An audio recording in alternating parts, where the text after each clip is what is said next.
ಗ್ಯಾರಂಟಿಗಳಿಂದ ಕಾಂಗ್ರೆಸ್ ಪಕ್ಷ ಅಧಿಕಾರಕ್ಕೆ ಬಂದಿಲ್ಲ. ಇವತ್ತು ಈ BJP ಅವರು ಮಾಡಿರೋ ಕೆಲವು ತಪ್ಪುಗಳಿಂದ ಕಾಂಗ್ರೆಸ್ ಪಕ್ಷ ಇವತ್ತು ಅಧಿಕಾರಕ್ಕೆ ಬಂದಿರೋದು. ಇದನ್ನ ಗಮನದಾಗ ಇಟ್ಕೊಳ್ಳಿ. ತಿರುಗಿ 24 ಬದಲಾವಣೆ ಆಯಿತು. JDS ಅವರು ದೇವೇಗೌಡರ ಮೇಲೆ ಅಭಿಮಾನ, ಕುಮಾರಣ್ಣ ಅಭಿಮಾನಕ್ಕೆ ನಿಮ್ಗೆ ಓಟ್ ಹಾಕಿದ್ರು. ನೀವು ತಿರ್ಗಾ ಸಂಸದ ಈ ಸಂಸದ ಆದಮೇಲೆ ಏನು ಮಾಡ್ತಾ ಇದ್ದೀರಾ? ನಿಮ್ಮ ಕ್ಷೇತ್ರದಲ್ಲಿ ಶಾಸಕರು ಮಾತಾಡ್ದಂಗೆ ನೀವು ಮಾತಾಡೋಕೆ ಕೊಟ್ಟಿದ್ದೀರಿ. ಎಂಥವನ ಮೇಲೆ ಸೋತಿರೋದು ನಾಚಿಕೆ ಆಗ್ಬೇಕು ನಿಮಗೆ. 3 ಬಾರಿ ಶಾಸಕರಾಗಿದ್ದೀರಿ, ಮಂತ್ರಿ ಆಗಿದ್ದೀರಿ. ಯಾರ ಬಗ್ಗೆ ನಾವು ಮಾತಾಡ್ಬೇಕಾದ್ರೆ ಅಷ್ಟು ಮೈ ಮೇಲೆ ಪರಿಜ್ಞಾನ ಇಟ್ಕೊಂಡು ಮಾತಾಡೋದು ಕಲ್ತ್ಕೊಂಡ್ರಿ.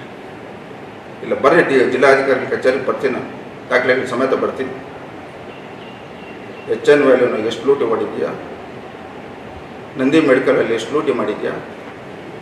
ನಮ್ಮ ಶಿಲ್ಘಟ್ಟ ಪುರ್ಬೈರಹಳ್ಳಿ ಸರ್ವೆ ನಂಬರ್ 2ರಲ್ಲಿ ಎಷ್ಟು ಲೂಟಿ ಮಾಡಿದ್ಯಾ? ಎಲ್ಲ ಸಂಪೂರ್ಣ ಮಾಹಿತಿ ಕೊಡ್ತೀನಿ.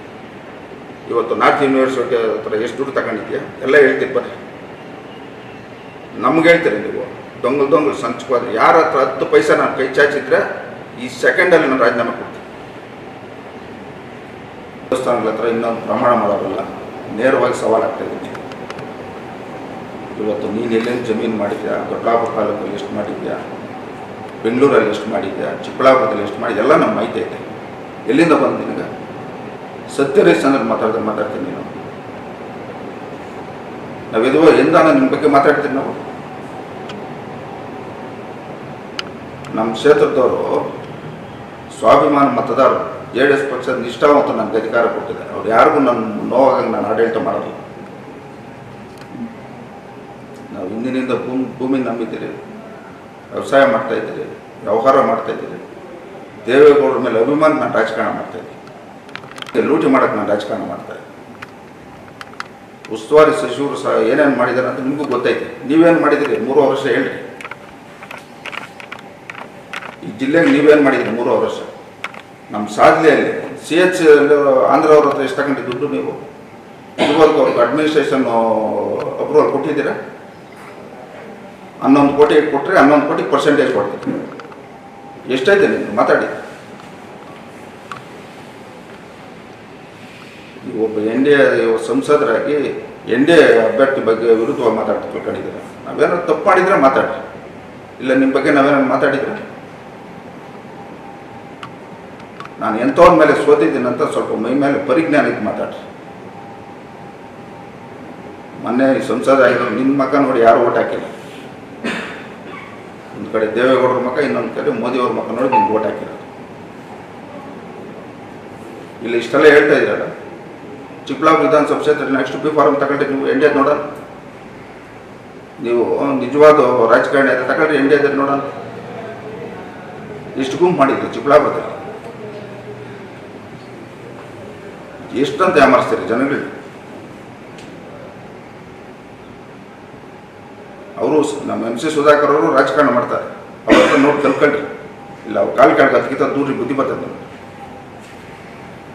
ಯಾರೇ ರಾಜಕಾರಣ ಮಾಡಬೇಕಾದ್ರೂ ನಮ್ಗೆ ಮತ ಯಾರು ಕೊಟ್ಟವ್ರೆ, ನಮ್ಗೆ ಯಾರು ನಮ್ಮವ್ರೆ, ಜನ ನೋಡ್ತಾವ್ರೆ ಅಂತೇಳಿ ಭಯದಿಂದ ನಾವು ರಾಜಕಾರಣ ಮಾಡ್ಬೋದು.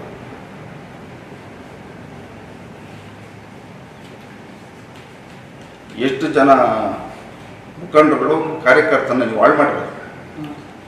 ನಿನ್ನ ಅವಧಿಯಲ್ಲಿ ಎಷ್ಟು ಕೇಸುಗಳು, ಎಷ್ಟು ಜನ ಮೇಲೆ ದೌರ್ಜನ್ಯಗಳು ಮಾಡಿಸ್ತೀನಿ, ಇವೆಲ್ಲ ಗಮನದಲ್ಲೈತೆ. ಇವತ್ತು JDS ಪಕ್ಷದ ಬಗ್ಗೆ ಮಾತಾಡುವಂಥದ್ದು ಹೊರಟಿದೆ. ನೀವು ಇದು ಸಂಪೂರ್ಣವಾಗಿ ಮಾಹಿತಿ ನಾವು ದೇವೇಗೌಡರು ಸಾಹೇಬರಿಗೂ ಕುಮಾರಣ್ಣವ್ರು ಕೊಟ್ಟಿದ್ದೀರಿ. ಮುಂದೆ ಇದಕ್ಕೆಲ್ಲ ತಕ್ಕ ಉತ್ತರ ನಾವು ಕೊಡ್ತೀನಿ. ಇಲ್ಲ ನಿಮಗೇನಾದರೂ ನಮ್ಮ ಬಗ್ಗೆ ಆಗ್ಬೋದು, ಸಚಿವರ ಬಗ್ಗೆ ಆಗ್ಬೋದು, ಏನಾದರೂ ಅಂಕಿಅಂಶಗಳಿದ್ರೆ ಬಂದ್ಬಿಡಿ, ನೇರವಾಗಿ ಕುತ್ಕೊಂಡು ಎದುರುಗಡೆ ಮಾತಾಡೋಣ. ನೀವೇನು ಮಾಡಿದ್ರಿ, ನಾವೇನು ಮಾಡಿದ್ರಿ, ನೇರವಾಗಿ ಮಾತಾಡೋಣ. ನಿಮ್ಗೆ ಸವಾಲಾಗ್ತೀನಿ ನಾನು. ಇವತ್ತು ಮುಖ್ಯವಾಗಿರ್ತಕ್ಕಂಥದ್ದು ನಮ್ಮ ಬಯಲುಸೀಮೆಯಲ್ಲಿ ಇವತ್ತು ಪರಿಸ್ಥಿತಿ ಏನಾಗಿದೆ ಅನ್ನೋದು ಸ್ವಲ್ಪ ಜ್ಞಾನ ಇರಲಿ ನಿಮಗೆ. ಈ ಕೊಳಚೆ ನೀರು ಇವತ್ತು ಆ ನೀರಿನಲ್ಲಿ ಏನೈತೆ ಅಂಶಗಳಂತ ನೀವೆಂದಾರು ವರದಿ ತಗೊಂಡಿದ್ದೀರಾ?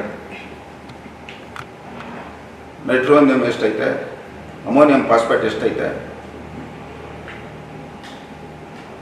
ನಿಮ್ಗೇನಾದರೂ ಇನ್ನೂ ನಮ್ಮ ಬಯಲುಸೀಮೆ ಬಗ್ಗೆ ಏನಾದರೂ ಕಾಳಜಿ ಇದ್ದರೆ ಈಗಾಗಲೇ ನಮ್ಮ ಸಂಸದರು ಮಲ್ಲೇಶ್ ಅಣ್ಣವರು, ನಮ್ಮ ದೇವೇಗೌಡ ಸಾಹೇಬರು, ಕುಮಾರಣ್ಣವರು ಇವತ್ತು ಆಂಧ್ರ CM ಮಾತಾಡಿ ಕೃಷ್ಣಾ ಪೆನ್ನಾರ್ ನೀರು ತಕ್ಕಂಥದ್ದು ನಾವು ಪ್ರಾರಂಭ ಮಾಡಿದ್ದೀವಿ.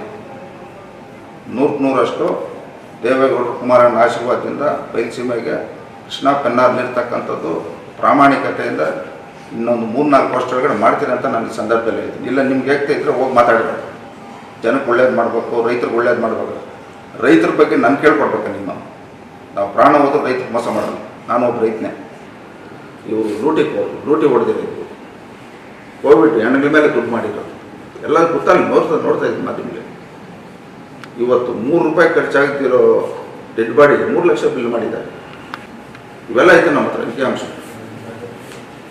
ಸರ್ಕಾರಿ ಅಧಿಕಾರಿಗಳು ಜೈಲಿಗೆ ಹೋಗ್ತಾರೆ ಅಂತ ಹೇಳ್ಬಿಟ್ಟು ಕೋವಿಡ್ ವರದಿನ ಈಚೆಗೆ ಬಿಡುಗಡೆ ಮಾಡಿದ್ದಾರೆ. ತನಿಖೆ ಎಲ್ಲ ಆಲ್ರೆಡಿ ಐತಿ. ನಮ್ಮ ನ್ಯಾಯಮೂರ್ತಿಗಳು ತನಿಖೆ ಮಾಡಿದ್ದಾರೆ. ಇದ್ರ ಬಗ್ಗೆ ಸಂಪೂರ್ಣವಾದ ಮಾಹಿತಿ ಅವ್ರ ಹತ್ರ ಇದೆ. ಈ ಸರ್ಕಾರ ಮಾಡಿದಿರ್ಬೋದು, ನಾವು ಮಾಡ್ತೀವಿ. ನೆಕ್ಸ್ಟ್ NDA ನಮ್ಮ ಪದ್ಧತಿ. ನಮ್ಮ ಕುಮಾರಣ್ಣ ನೆಕ್ಸ್ಟ್ CM ನಾವು ಮಾಡ್ತೀವಿ, ಅವ್ರ ಕೈಯಲ್ಲೇ ಮಾಡಿಸ್ತೀವಿ. ಈ ಮಹಾನ್ ಭಾವನು ಹೆಣ್ಗಳ ಮೇಲೆ ದುಡ್ಡು ಮಾಡೋಣ, ಇದು ತನಿಖೆ ಆಗ್ಬೇಕಂದ್ರೆ ಇವರೆಲ್ಲ ಜೈಲಿಗೆ ಹೋಗ್ಬೇಕಂತ ನಾನೇ ಹೇಳ್ತೀನಿ. ಇವರು ನಮ್ಗೆ ಹೇಳ್ಕೊಡೋದು ರಾಜಕಾರಣ. ಇವತ್ತು ಏನು ದೊಂಗಲು ಸಂಚಿಕೆ, ಎಲ್ಲಿ ದೊಂಗಲು ಬಾ ಅಂತ ಹೇಳಿ, ಯಾರು ದೊಂಗಲು ಯಾರು ಹರಿಶ್ಚಂದ್ರ ಗೊತ್ತಾಗ್ತದೆ. ಎಷ್ಟು ಕೋಟಿಗಳು ಲೂಟಿ ಮಾಡ್ಯಾವ್ರೆ, ಜನಗಳಿಗೆ ನಾಮರ್ಸ್ಕೊಂಡಂತ ಗೊತ್ತಾಗ್ತದೆ ಮುಂದೆ. ಇಲ್ಲ ಇದನ್ನ ಹೇಳ್ತಾ ಇದ್ದೀನಿ. NDA ಅಭ್ಯರ್ಥಿದ್ದು ನಾಳೆ ಅಭಿಪ್ರಾಯ ತಗೊಂಡು ಚಿಕ್ಕಬಳ್ಳಾಪುರ ನೋಡೋಣ. ಇದು ಸಂಸದರಲ್ಲ, ತಗೊಂಡು ನೋಡೋಣ. 3 ಗುಂಪು ಮಾಡಿದ್ದಾನೆ NDA ಚಿಕ್ಕಬಳ್ಳಾಪುರ. 3 ಗುಂಪು. ಒಬ್ಬ ಸಂಸದರು ನಂದಿ ಕ್ಷೇತ್ರಕ್ಕೆ ಅಭ್ಯರ್ಥಿ ಆಗ್ತಿರೋಂಥದ್ದು ಇದೊಂದು ದೊಡ್ಡ ದುರಂತನೇ. ಇಲ್ಲ ನೀವೇ ಹೇಳ್ರಿ, ಮಾಧ್ಯಮದವ್ರು ನೀವೇ ಹೇಳ್ರಿ. ಈ ನಮ್ಮ ಕ್ಷೇತ್ರ 5 ಕ್ಷೇತ್ರ ಸೇರಿಸೋರು. ನಮ್ಮ ಶಿಲ್ಘಟ್ಟ ವಿಧಾನಸಭಾ ಕ್ಷೇತ್ರನ 5 ಕ್ಷೇತ್ರಕ್ಕೆ ಸೇರಿಸ 5 ಕಡೆ ಅಭ್ಯರ್ಥಿಗಳು 3 ಜಿಲ್ಲೆಗೆ ಕೊಟ್ಟಿದೆ. ಅಲ್ಲಿ ಇವ್ರು ಬಂದಾಗ ಮಾತ್ರ, ಇವ್ರಿಗೆ ಅಧಿಕಾರ ಬಂದಾಗ ಮಾತ್ರ ಚುನಾವಣೆ ಮಾಡೋದು. ಬೇರೆಯವ್ರಿಗೆ ರಾಜಕೀಯ ನಮ್ಮ ಲೀಡರ್ಗಳಿಗೆ ಅಧಿಕಾರ ಕೊಡೋಂಥದ್ದು ಇವ್ರಿಗೆ ಎತ್ತೇ ಇಲ್ಲ. ಅವ್ರಿಗೆ ಆವಾಗ ಯಾರನ್ನ ಬೇಕೋ ಅವ್ರನ್ನ ಮುಗಿಸ್ಬಿಡೋದು. ಇದು ಇವ್ರು ರಾಜಕಾರಣ. ಜನ ಅಧಿಕಾರಿಗಳನ್ನ ಇವ್ರನ್ನ ನಾಶ ಮಾಡಿದ್ದಾರೆ ಗೊತ್ತವರು. ಇವರ ಆಡಳಿತ ನಡೆಸೋವಾಗ ಅಧಿಕಾರಿಗಳು ದಿಗಿಲ್ಬಿಡೋದು ಪಾಪ.